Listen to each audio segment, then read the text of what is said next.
आप सभी को नमस्कार करता हूँ। आदरणीय राजेश्वर महतो जी, आदरणीय पटेल साहब, झारखंड का किसान, अन्नदाता किसान पिछले कई वर्षों से भारी मुसीबत झेल रहा है। कभी चक्रवाती तूफान, कभी सुखाड़ और पिछले 2 साल 20 और 21 ईस्वी में कोरोना की महामारी। जैसा कि पटेल जी ने कहा कि झारखंड के किसान की ट्रक लोडिंग होती है तो प्रसन्नता होती है। मैं रांची जिले के मांडर का एक गांव का एक किसान परिवार का बेटा हूं। इस दर्द को मैंने समझा और गांव-गांव घूमकर आपके बीच अलख जगाने आया हूं। 5,000 10,000 रुपये किलो बीज लेता है तारबूज का एक किसान, उसे लगाता है और बाजार में 5 रुपये किलो जब वो तारबूज नहीं बिकता है तो खून के आंसू रोता है किसान। अभी की घटना है, ये 2022 में जब हम सर्वे कर रहे हैं घूम घूम कर, तो ये पा रहे हैं कि 35 से 40% खेती हुई है। जितनी खेती में फसल 2021 में पिछले साल हुई थी, अगर 1 एकड़ में 10 क्विंटल धान हुआ था तो अभी 3 से 4 क्विंटल धान मुश्किल से हुआ है। और बहुत हैरानी की बात है कि 1 एकड़ की खेती करने में, मैं किसान का बेटा हूं, मैं जानता हूं, 20 से 22,000 रुपया दवाई, बीज, खाद, मजदूर, इन सब चीजों में, सिंचाई में 20 से 22,000 रुपया 1 एकड़ की खेती में लगता है। और अभी कौन से लोग बैठे सूखा का सर्वे करने के लिए कि सूखा के सर्वे के बाद मात्र 3500 रुपया देने की घोषणा हुई। क्या अंधी हो गई है सरकार या फिर जनप्रतिनिधि गूंगे और बहरे हो गए हैं? मुझे हैरानी होती है इस बात की।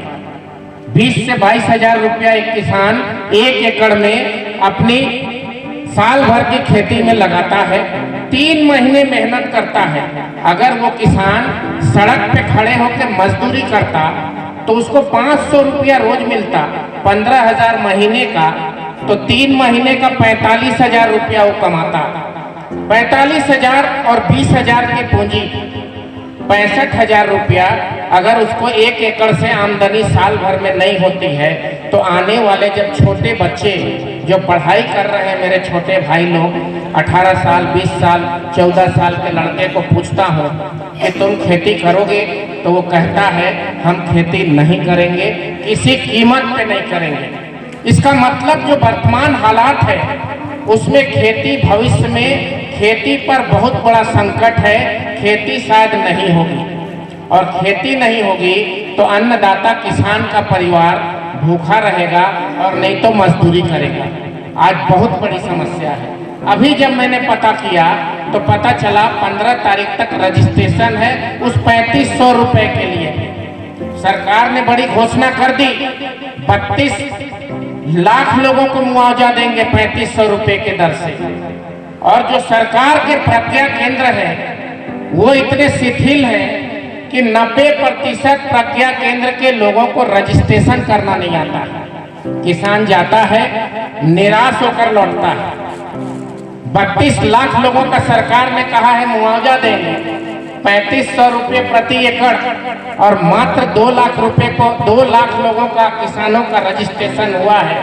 बहुत हैरानी होती है इस लचर व्यवस्था में। एक सामाजिक कार्यकर्ता और एक किसान पुत्र के रूप में मैं सरकार को जगाने आया हूँ, जनप्रतिनिधियों को जगाने आया हूँ। यदि नहीं जागते हैं मेरे लिखा पढ़ी और आवाज उठाने से, तो फिर हम आपके साथ सड़क पे भी उतरना चाहेंगे। फिलहाल इस कार्यक्रम में मैं इतना ही कहूँगा कि आप कैसे सुखी रहें, आपकी खेती कैसे बढ़े, आपको ज़्यादा से ज़्यादा लाभ कैसे मिले, इसी के प्रयास में हम दिन रात काम कर रहे हैं और आगे भी काम करते रहेंगे। पटेल जी की इस संस्था परफेक्ट कॉर्पो साइंस को बहुत शुभकामना देता हूं कि किसानों के बीच वो एक अलख जगाने आए। किसानों के मुआवजे को बढ़ाने के लिए किसानों के राहत सामग्री को जल्दी से जल्दी पहुंचाने के लिए राजेश्वर बाबू के मार्गदर्शन में पिछले 3 साल से जो धान की खरीद होती थी और देर से मुआवजा होता था, हम और ये मिलकर लड़ाई लड़े डीसी और कृषि सचिव और बाकी लोगों तक, तो समय पर वो मुआवजा कुछ हद तक, खासकर जो धान की खरीद करती थी सरकार, उसका पैसा समय पर मिला। आगे मुआवजा समय पे मिले जिससे कुछ राहत किसानों को मिले, ऐसा हम लोगों को प्रयास होगा। और ईश्वर से प्रार्थना है कि प्रकृति आप पे प्रसन्न रहे, जिससे आपको सुखाड़ और कोरोना जैसी महामारी का संकट न झेलना पड़े, आपका परिवार सुखी और समृद्धशाली रहे और सरकार हमेशा जागरूक रहे, ये हमारा प्रयास होगा। नमस्कार, जय जोहार, जय झारखंड। धन्यवाद बिंदु भूषण दुबे जी।